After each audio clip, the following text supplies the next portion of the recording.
काकू, गंगा दशहराबद्दल मी खरंच सांगते, मला माहित नव्हतं. गंगोत्सव म्हणून जो साजरा केला जातो म्हणजे नदीचा उत्सव. मी सुद्धा अयोध्या, वाराणसी, प्रयाग या सगळ्या ठिकाणी मी सुद्धा जाऊन बघून आले. खरं म्हणजे लोक जातात ते वाराणसी आणि प्रयाग या ठिकाणी जे जातात ते एक तर वाराणसीला शंकराचं मंदिर जे आहे काशी विश्वेश्वराचं, त्या काशी विश्वेश्वराच्या दर्शनासाठी जातात. पण एक आपली अशी की देवदर्शनाला जाण्याआधी आंघोळ करून जावं. पूर्वीचे आपले ऋषी नदीकिनारी अंघोळ करायचे आणि मग ओलं अंग असताना ओले त्यांनीच तशा स्थितीत जाऊन ते काशी विश्वेश्वराचं दर्शन घ्यायचे.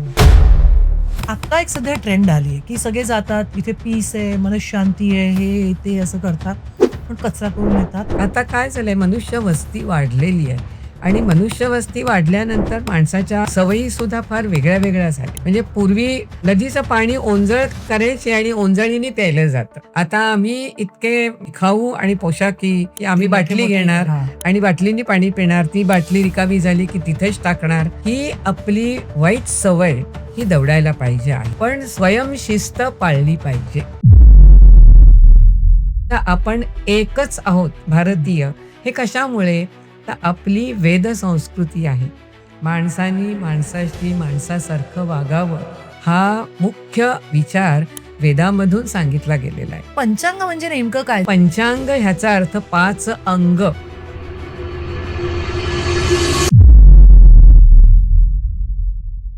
नमस्कार, मी वनश्री जोशी पांडे तुम्हा सर्वांचं इंटेलेक्च्युअल टॉक्समध्ये स्वागत करतेय.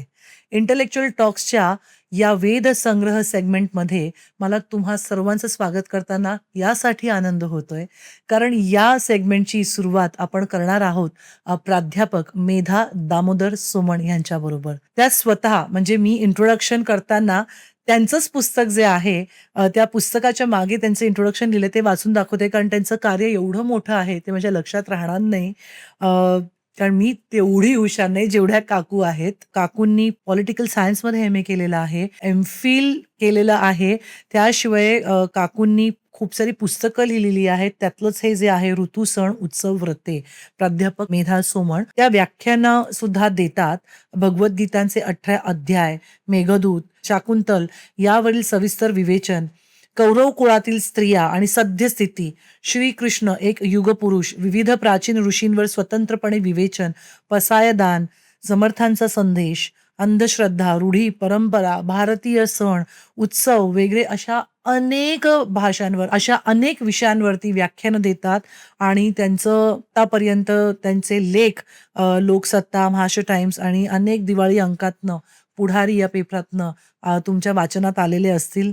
म्हणजे मला हे पुस्तक हातात घेऊन इंट्रोडक्शन द्यावं लागलं, कारण त्याचं कार्यच इतकं मोठं आहे आणि त्यांच्या काही पुस्तकांची नावं मी शेवटी देईनच तुम्हाला. आणि त्यांनी ही 5 पुस्तकं मला गिफ्ट दिलेली आहेत आणि तुम्हाला जर ही पुस्तकं घ्यायची असतील, तर खालती जो नंबर दिलेला आहे त्याच्यावर तुम्ही कॉन्टॅक्ट करून ती पुस्तकं मागवू शकता. कारण हा जो ठेवा आहे ना, ज्ञानाचा ठेवा, हा पुढच्या पिढीला जाणं खूप, खूप महत्त्वाचं आहे.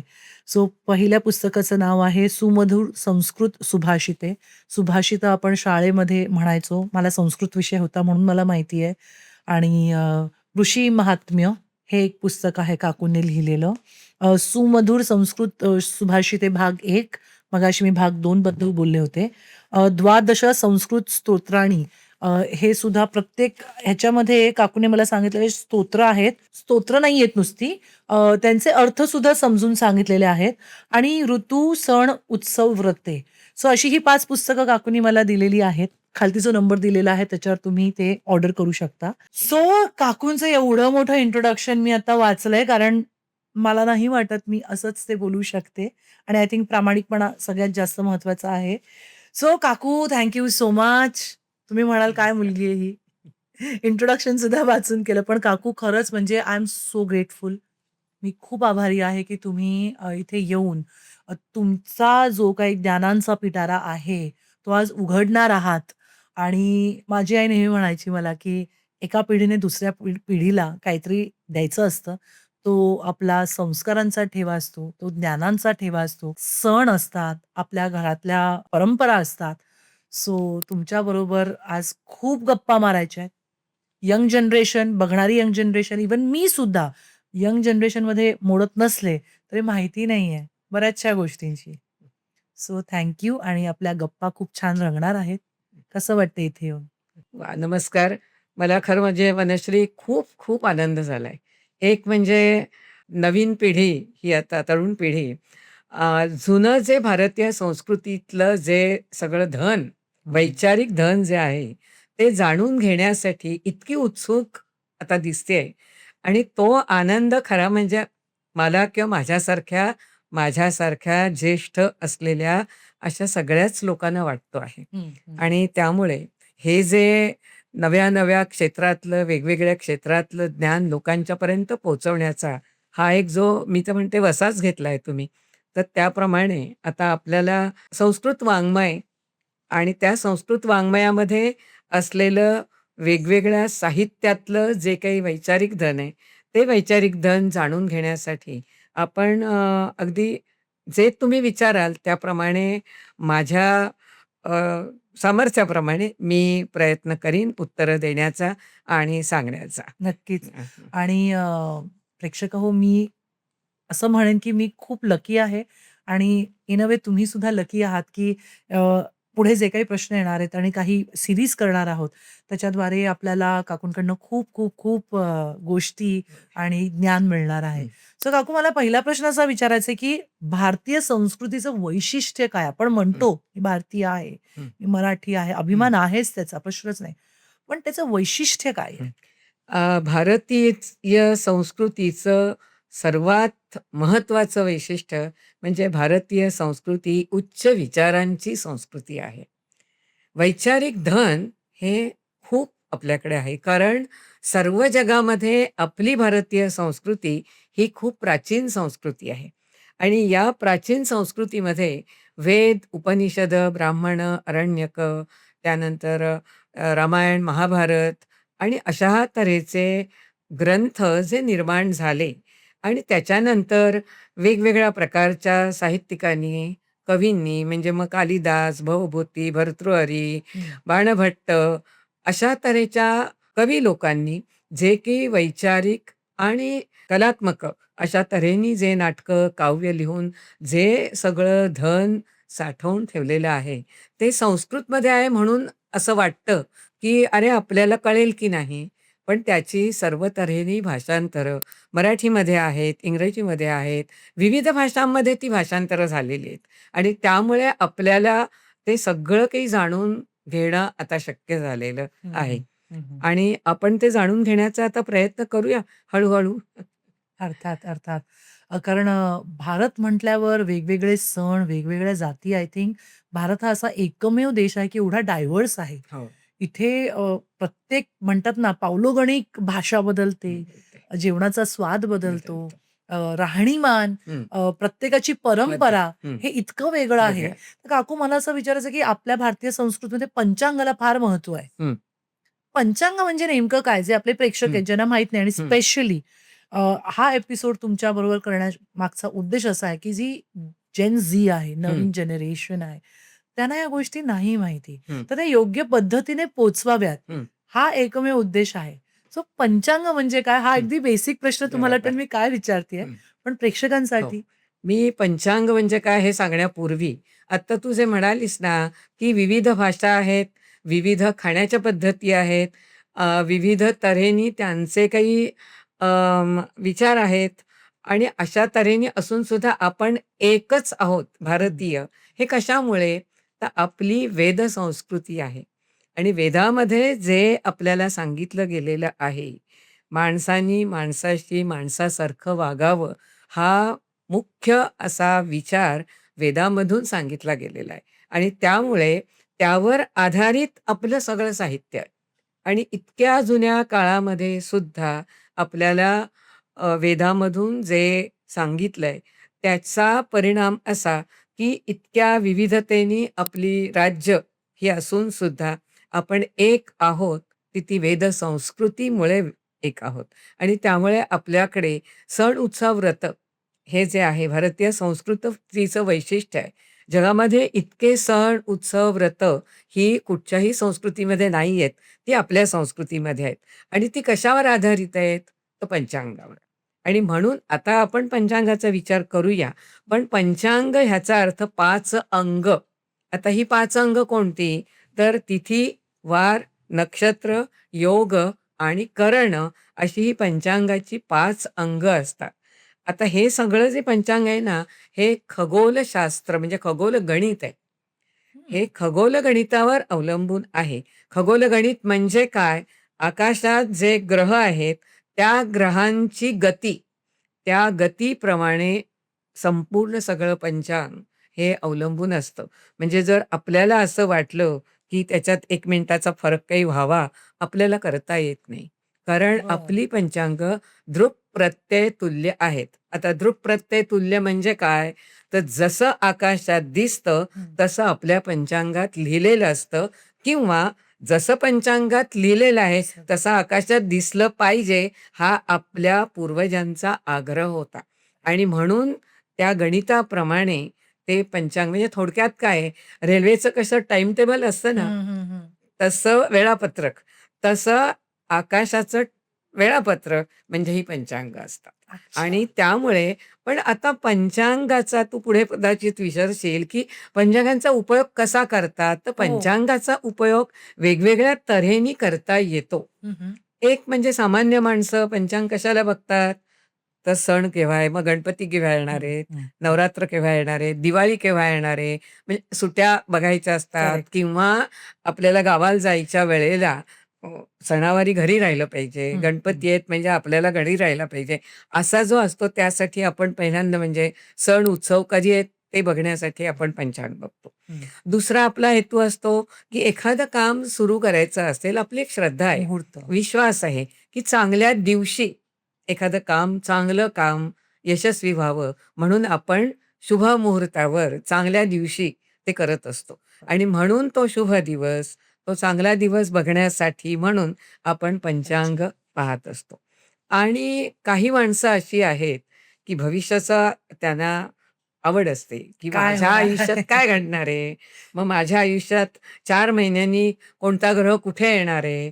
मग म्हणजे त्या ग्रहांचा मानवी जीवनावर काय परिणाम होतोय, हं, ते हं, हं. बघणारं शास्त्र म्हणजे ते ज्योतिषशास्त्र आहे. आणि ओके. ते ज्योतिषशास्त्राचा सुद्धा विचार पंचांगाच्या आधारे केला जात असतो. त्यामुळे अनेक वेळेला गैरसमज असे आहेत, पंचांग म्हणजे ज्योतिष. पण हां. पंचांग म्हणजे ज्योतिष नाही.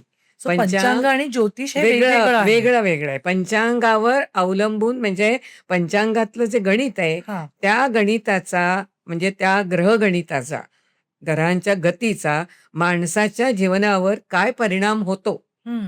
ते सांगणारं शास्त्र म्हणजे मग ते ज्योतिषशास्त्र. म्हणजे उदाहरणार्थ, की ओके. समजा शनी, हां, हा शनी, मग ते शनीची 7.5 कधी येते, हां. कधी जाते, मग हो. त्याचे काय परिणाम आहेत, ते बघणारं ते शास्त्र म्हणजे ज्योतिषशास्त्र. पण शनी आकाशात आत्ता दिसतोय, तो हां. अमुक वेळेला मावळणार आहे, हं, हे हं, हं. सांगणारं म्हणजे शनीची गती सांगणारं ते शास्त्र म्हणजे खगोलशास्त्र. आणि शनी अमुक वेळेला आहे, ते अमुक वेळेला अमुक ठिकाणी दिसणारे ते पंचांगाच्या आधारे आपल्याला सांगता येतं. म्हणून मी मगाशी म्हटलं ना, की जसं रेल्वेचं टाईम टेबल, हं, हं, तसं हे हं. आकाशाचं एक टाईम टेबल आहे, वेळापत्रक आहे. म्हणजे काही वेळेला काय होतं, की रेल्वे 5-10 मिनिटं उशिरा आली, गेली, तरी फारसा फरक नाही फरक नाही पडत. पडत. पण आपल्याला आकाशातल्या ग्रहांच्या बाबतीत 1 मिनिटाचा, मिनिटसुद्धा फारच झालं. अच्छा. 10-20 सेकंदाचा जरी फरक पंचांगात लिहिला गेला चुकून, तरीसुद्धा बदल पुष्कळ होत असतात. आणि विशेषतः आता लोकं इतके जागृत झालेत, की अमुक वाजता चंद्रोदय होणार होता, पण पंचांगात तो 10 मिनिटं उशिरा लिहिला गेलाय. म्हणजे काही वेळेला प्रिंटिंग मिस्टेक मिस्टेक. असते, काही वेळेला आणखी काही असतं, पण ते लोकांच्या लक्षात यायला लागलंय. इतके लोक आता जागृत झालेले आहेत आणि ते चांगलं आहे. चांगलं आहे चांगलं ते. आहे. त्यामुळे पंचांग करताना सुद्धा जे गणित केलं जातं ते अतिशय म्हणजे ज्याला आपण बारीक, सूक्ष्मपणे सूक्ष्म. ॲक्युरेट ते करावं लागतं आणि पंचांग करते ते करत असतात. काकू पण खरंच एवढ्या त्या ग्रहांचा आपल्या मानवी जीवनावर इतका परिणाम होत असतो? आता ज्यांचा विश्वास आहे, ते बघतात आणि विचारतात. ते सांगणारं जे शास्त्र आहे, ते सगळं वेगळंच आहे. ते ज्योतिषशास्त्र. हं, हं, आणि मग हं. ते ज्योतिषी सांगत असतात, की अमुक हे असा आहे ग्रह, ते तसा आहे. मग तुम्ही हे करा, ते करा. आणि जी काही अंधश्रद्धेने काही वेळेला काही वेळेला आपल्याला बऱ्याच अडचणी आल्या, तर हं, त्या अडचणींच्या मुळे सुद्धा माणसाला असं वाटतं, की अरे ते त्या ग्रहामुळे नाही ना झालं. हं, मग हं, तो हं. मंगळ असा आलाय, मग त्या मंगळामुळे तर काही अडचणी नाही ना येते. असं वाटतं म्हणून ती माणसं त्यामागे लागतात. पण पंचांगाचा उपयोग आपल्याला सण, उत्सव, व्रतांसाठी चांगला होतो आणि बरोबर. आपण जे सगळे सण आता साजरे करतो आहोत, हं. ते त्या पंचांगाच्या आधाराने करत असतो. सो आपले जेवढे सण आहेत, ते पंचांगामध्ये आपण जाऊन बघू शकतो, हो, की हो. कुठल्या दिवशी काय आहेत. कुठले होय, सण हो, आहेत. हो, जसं नवरात्री आहे, हो, 9 दिवस हो. असतात. आहे. दिवाळीची पहिली हं. अंघोळ, आहे. पहिली पहाट. हो, हो. तर ते पंचांगाद्वारे आपण पंचांगाच्याद्वारे तर त्याचा उपयोग तशा पद्धतीने त्याप्रमाणे होतो. होतो. आता ओके. आत्ता पहा 17 मेला हं. अधिक ज्येष्ठ हो, शुक्ल प्रतिपदा हो. सुरू झाला अधिक हं, महिना आणि तो अधिक महिना का येत असतो? हं, दर 3 वर्षांनी आपण म्हणतो, की अधिक महिना येतो. हं. मग आपल्याला वाटलं म्हणून पंचांगकर्त्याला वाटलं म्हणून अधिक महिना नाही घातला जात. तर आपल्याकडे जी पंचांग आहेत, ते गणित करण्याची आपली पद्धत अशी आहे, की एक पद्धत म्हणजे सौर पद्धती हं. आणि दुसरी पद्धत आपली जी आहे ती चांद्र सौर पद्धतीचा आपल्याकडे मेळ घातला जातो आणि जी ग्रेगोरियन कॅलेंडरमध्ये आहे ती त्यांची सौर पद्धती आहे. मुस्लिम कॅलेंडर जे आहेत त्यांची चांद्र पद्धती आहे आणि म्हणून त्यांचा बघा तो ताबूत आणि जे आहे हां, वेगवेगळ्या ऋतूमध्ये येत असतं. हां. आपले सगळे सण हे विशिष्ट ऋतूमध्येच येतात. ते आपल्या पूर्वाचार्यांनी ही चांद्र आणि सौर पद्धतीचा मेळ घातलाय आणि तो कसा घातलेला आहे? तर आपला लक्षात घ्यायचं, की ऋतू जे आहे ते सूर्यावर अवलंबून आहेत. आधी आपले महिने 12 हं, चैत्र, वैशाख, ज्येष्ठ, आषाढ, श्रावण, भाद्रपद, अश्विन, कार्तिक, मार्गशीर्ष, पौष, माघ, फाल्गुन हे 12 महिने आपल्या पंचांगाचे. पंचांगाप्रमाणे आपण जेव्हा सगळं बघत असतो तेव्हा. आता ऋतू कोणते? तर वसंत, ग्रीष्म, वर्षा, शरद, हेमंत, शिशिर हे 6 ऋतू. ऋतू. आता हे 6 ऋतू आणि 12 महिने यांची सांगड घातली तर साधारणपणे हां, दर 2 महिन्यामध्ये 1 ऋतू. म्हणजे असा ऋतूनी म्हणून लहानपणापासून आमच्या लहानपणी तर आम्हाला पाठांतर करायला लागायचं. चैत्र, वैशाख, वसंत ऋतू, ज्येष्ठ, आषाढ, ग्रीष्म ऋतू असं ते सगळं फाल्गुन महिन्यापर्यंत पाठ आम्ही करायचो हं, आणि हं, हं. नक्षत्र पाठ करायची. तर याप्रमाणे त्यामुळे ते कळायचं. आता आपल्याकडे अधिक महिना का येतो? त्याचं एक हे आहे, की आपला चांद्र आणि सौर पद्धतीचा मेळ म्हणजे कसा?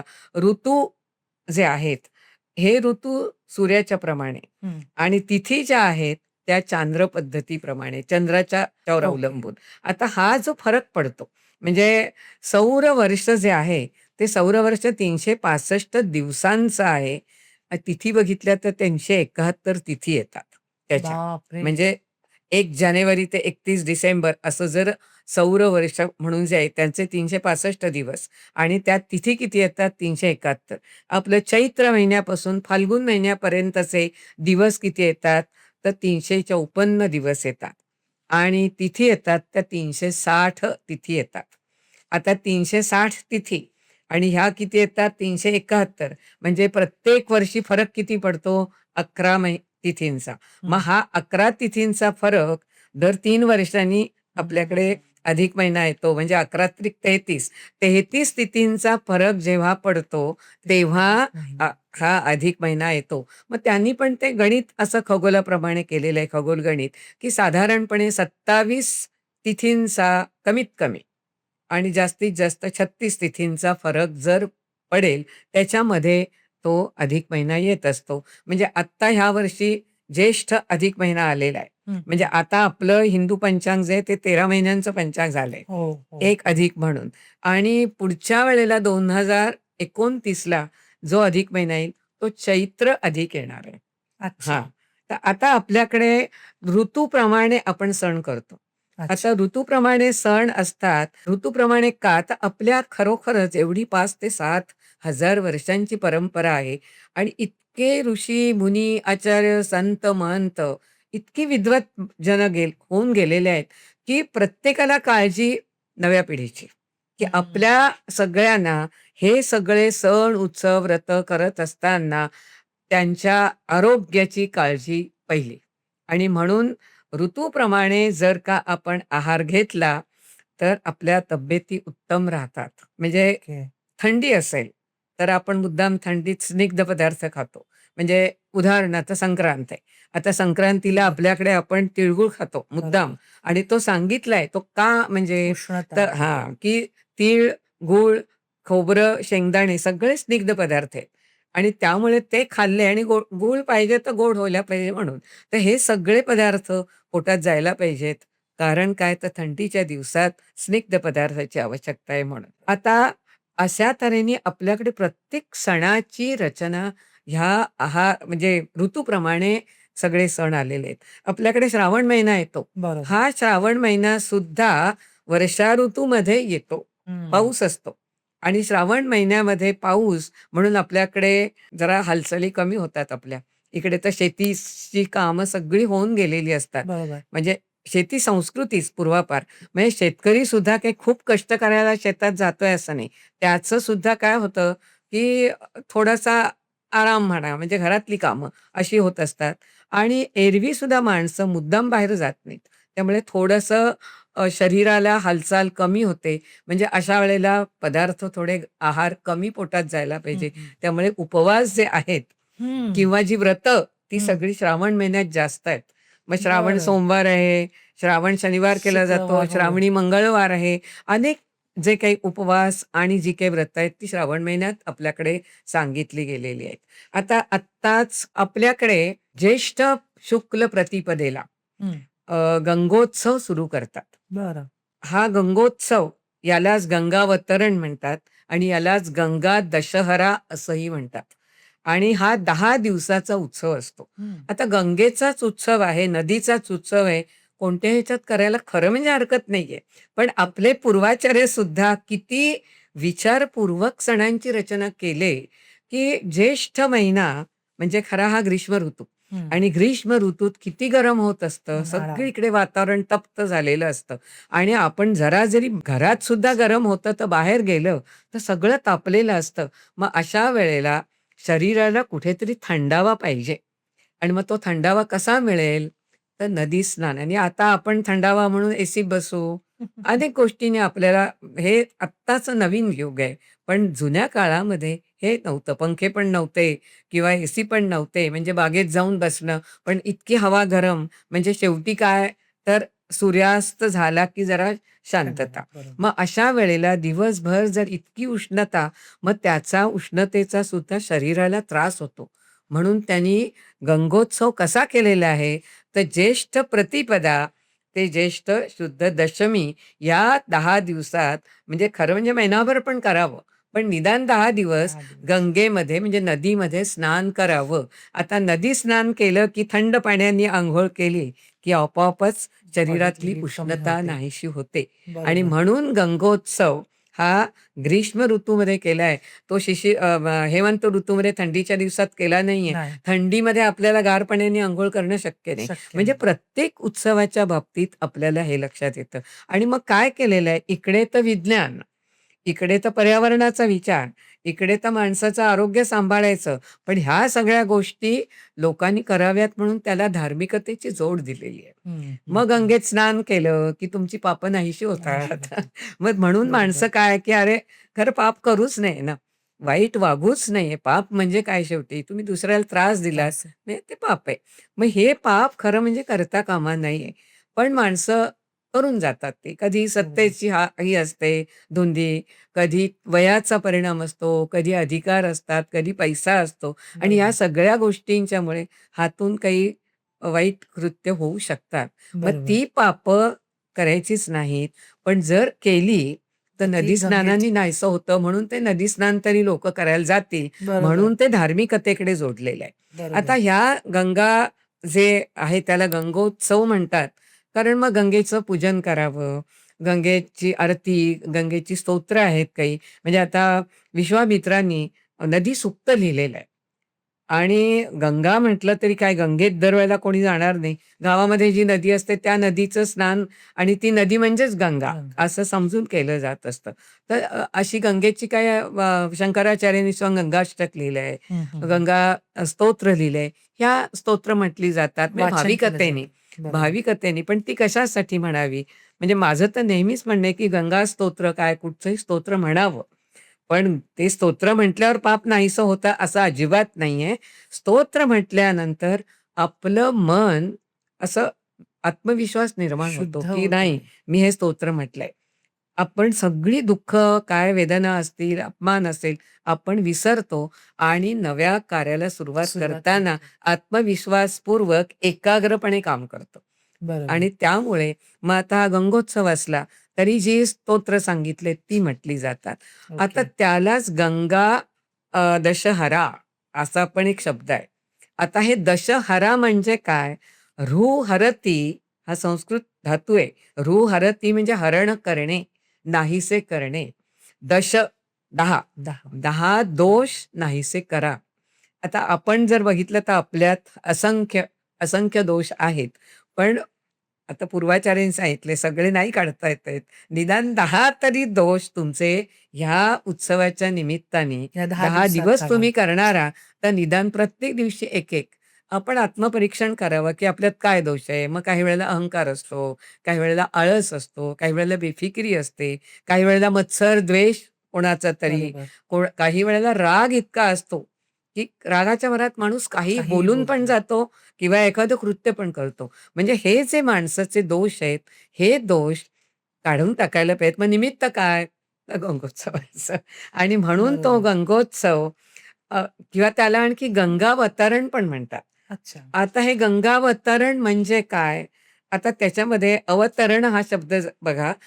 अधिक तृ, अवतरती म्हणजे खाली उतरणे, खाली येणे. ओके. आपण ध्वजारोहण म्हणतो म्हणजे हं. वर चढणे. वर. अवधिकृ अवरोहती वर चढणे. तसं हे अवधिकृ अवतरती म्हणजे खाली येणे. गंगा ही हिमालयामध्ये गंगोत्रीमध्ये उगम पावली. आता ती गंगोत्रीला उगम पावली तरी तिचं पाणी खरं म्हणजे सपाट प्रदेशापर्यंत यायला पाहिजे होतं. पण ते येऊ शकत नव्हतं कारण त्या जे हिमालय पर्वतामध्ये इतकी काही घनदाट झाडी, घनदाट असे डोंगर वृक्ष बरोबर. हं. आणि खडक, खडक. इतके मोठे-मोठे खडक, की त्यातून त्या पाण्याला वाटच मिळत नव्हती. आणि मग सपाट प्रदेशात तर पाणी नाही आणि हं. मग ते पाणी तर माणसाला पाहिजे आणि त्यावेळेला इक्ष्वाकू कुळातला राजा सगर. आता हे इक्ष्वाकू कुळ सगळ्यांना खरं म्हणजे माहिती आहे. कारण इक्ष्वाकू कुळालाच रघुकुळ म्हणायला लागले आणि या रघुकुळातलाच राम, लक्ष्मण, भरत, शत्रुघ्न हे सगळ्यांना माहिती आहेत आणि त्यामुळे हे इक्ष्वाकू कुळ राजे जे आहेत ते सगळे अयोध्येचे राजे, हे सगळे अतिशय प्रजाहिततत्पर, प्रजेचं कल्याण करणारे आणि प्रजेला मुलासारखं मानणारे. तेव्हा त्यांना सारखं वाटायचं, की पाण्यावाचून सगळं हे कसं होणार? म्हणजे हे पाणी समुद्र सपाटीपर्यंत यायला पाहिजे. मग सगर राजांनी आपल्या 60,000 प्रजाजनांना बरोबर घेतलं आणि आता हिमालयातले जे खडक, दगड किंवा त्या झाडी, घनदाट झाडी, वृक्ष मोठे-मोठे ते काढण्यासाठी प्रयत्न सुरुवात केले. पण सगरानी त्याच्या आयुष्यात प्रयत्न केले, तरी ती काही नदी पूर्णपणे खाली येऊ अरे! शकली नाही. मग ते पौराणिक वर्णन आहे शंकराच्या जटेमध्ये ती अडकली. ती शंकराच्या जटेमध्ये नाही. त्या जटा ह्याचा अर्थ हिमालयात असलेली ती झाडी, झाडी. झाडं-झुडपं आणि ते सगळे दगड-गोटे आणि अशा ह्याच्यात ती अडकली. मग परत त्याचा मुलगा म्हणजे अंशुमन राजा. ह्या अंशुमन राजांनी सुद्धा अशाच तऱ्हेचे प्रयत्न केले आणि गंगा खाली येण्यासाठी आणखी असेच 50,000-60,000 प्रजाजन ते काम करायचे. बरं आता काय होतं, आता इतकी काही तंत्र आपल्याकडे आणि इतकी बरोबर. सर्व तऱ्हेचं आपल्याकडे आधुनिक अशी ही आहेत, की एक सुरुंग लावला तरी डोंगर आपण हे करू शकतो, काढू शकतो. तेव्हा ही साधनं नव्हती. नव्हती. हातामध्ये काहीतरी दगड फोडायला किंवा असं काहीतरी असणार आणि मग असे फोडत-फोडत दगड म्हणजे एक सगराची पिढी, त्यानंतर अंशुमन राजाची पिढी. कंटाळा केला नाही ह्या लोकांनी, राजे असून आणि हे केवळ कशासाठी? मानवासाठी. त्यानंतर दिलीप राजा, त्यांनी हाच प्रकार, की संपूर्ण सगळ्या लोकांना घेऊन जायचं आणि दिवसभर त्यांनी ते काम करायचं आणि त्यातही नाही आणि शेवटी भगीरथ राजांनी म्हणजे चौथी पिढी, त्यांनी ती गंगा खाली-खाली आणत मग ती आली कुठपर्यंत हरिद्वार, ऋषिकेश, वाराणसी ह्या ठिकाणी प्रयाग या ठिकाणापर्यंत आली. आपल्याकडे सगळ्या ठिकाणी जर बघितलं तर पूर्वापार नद्यांच्या 2 किनाऱ्यांना वस्ती. वस्ती आहे.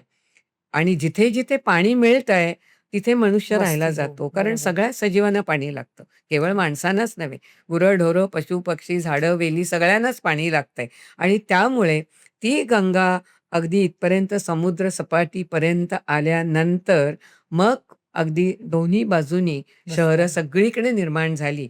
गंगा पृथ्वीवर आली, ते गंगावतरण आणि म्हणून तो गंगावतरणाचा आणि आपल्याकडे भगीरथ राजाला ते श्रेय मिळालं. पण बरोबर. 4 पिढ्या म्हणजे मला नेहमीच असं कौतुक वाटतं, खूप. की हे राजे लोक आणि ह्या राजे लोकांना त्यांना तर काय कुठून आहे आजही आपण म्हणतो सगळ्या शहरात पाणी नसेल, पण मंत्र्यांच्याकडे पाणी आणि सगळं काही असतं. त्यांना कधी कसलाच म्हणजे तोटा किंवा काही गैरसोय झाली असं होत नाही.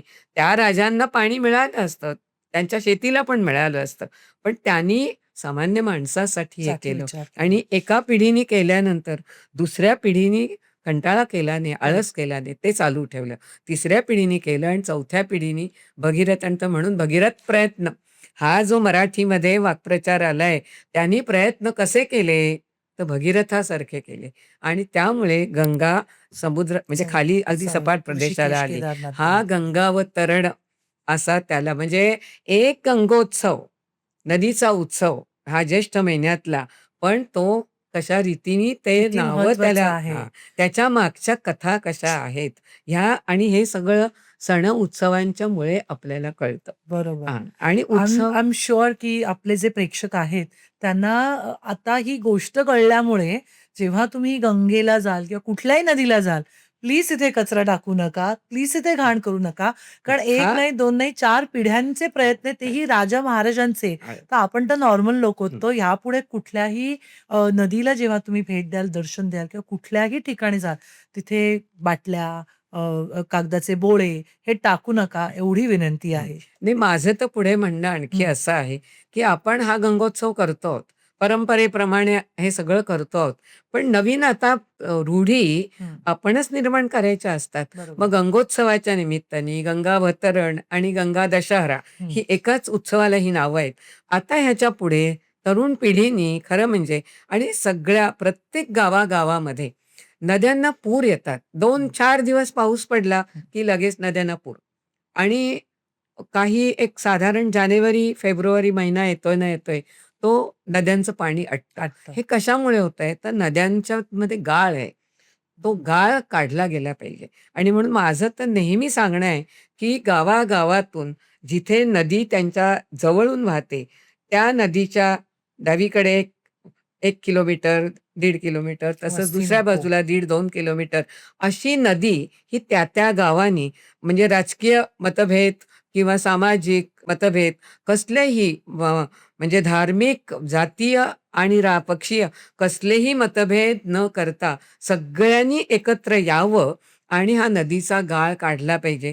नदीमध्ये काही दगडगोटे असतात हं. किंवा खडक असतात आणि आता काय होतंय, आता नव्या तंत्राप्रमाणे ते खडकसुद्धा एका दिवसात किंवा काही निघू ह्याच्यात शकतात. पटकन तोडून फोडून काढता येतील आणि जर का नदी आणखी खोल बनवली, तर पावसाचं पाणी जे पाणी येतं त्याच्यात ते साठतं. जास्त साठवून ठेवण्याची क्षमता त्या नद्यांमध्ये राहील बरोबर, आणि एक तर पावसाळ्यामध्ये जे गावात-गावातनं पूर येतायत, बरोबर. काही वेळेला महापूर येतायत, तेही थोडं कमी होईल थांबतील. प्रमाण आणि दुसरं म्हणजे उन्हाळ्यात ज्या लवकर आटतायत आणि हं, पाणी-पाणी हं. करण्याचे आणि दुष्काळ जाहीर बरोबर. केला जातो, त्याचा तेही प्रश्न होणार नाही. सुटेल. म्हणजे गंगोत्सव हा नव्या पद्धतीने आता बरोबर. साजरा केला नव्या गेला पिढीने पाहिजे. नव्या नव्या पद्धतीने. पद्धत म्हणजे आता आपल्याकडे सगळे सण आपण साजरे करतो.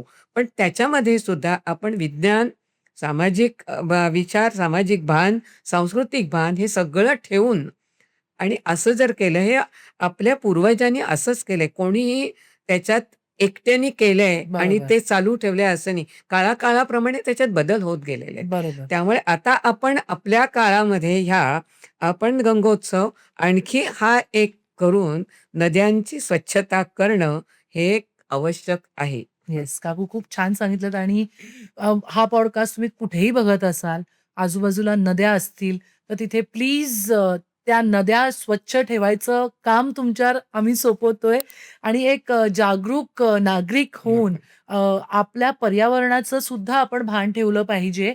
कारण सगळ्याच गोष्टी चलता है, चलता. जाऊ दे ना, मला काय मला करायचंय? काय त्याचा मला हा काय जो फरक विचार आहे पडतोय? हा म्हणजे जो विचार आहे. हा विचार आहे, की आपण अगदी सहज मी नाही टाकत, पण बरेच लोकं कचरा टाकून देतात आणि हं. विदेशात गेल्यावरती मात्र कचरा हो, पिशवीत. पिशवीत सो ठेवायचं. आपलं म्हणतात ना, की जर आपलं खरंच प्रेम आहे आपल्या भारतावर, तर आय थिंक ही सगळ्यांनी या एपिसोड नंतर आपण एक सवयच घालून सवयच घेऊया, आहे.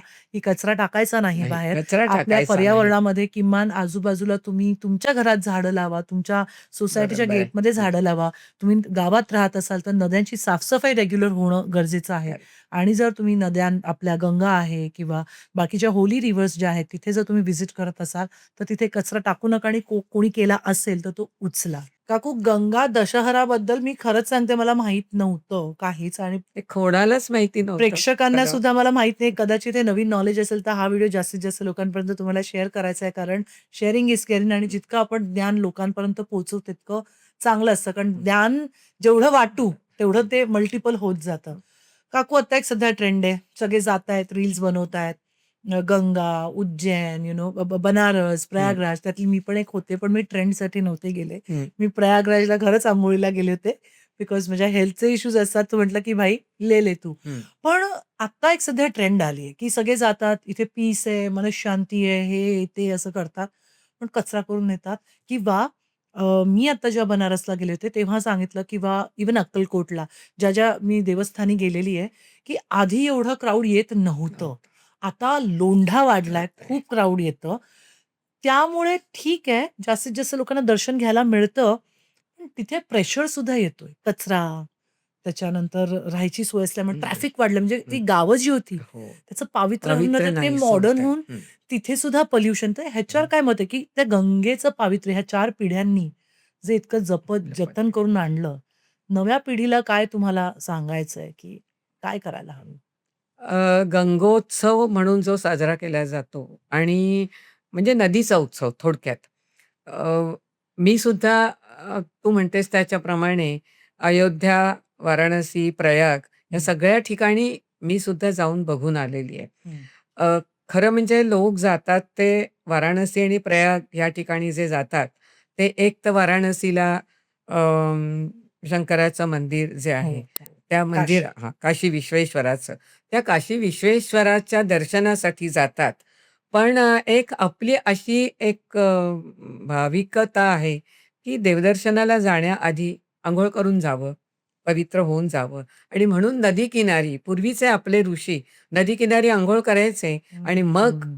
म्हणजे देवदर्शन. ओलं ओलं अंग असताना ओलेत्यानीच तशा स्थितीत जाऊन ते मग काशी विश्वेश्वराचं दर्शन हं, घ्यायचे. हं, हं. आणि त्याच ठिकाणी लगेच अन्नपूर्णा मातेचंही दर्शन हो, घेतलं आहे जायचं. तिथे देव.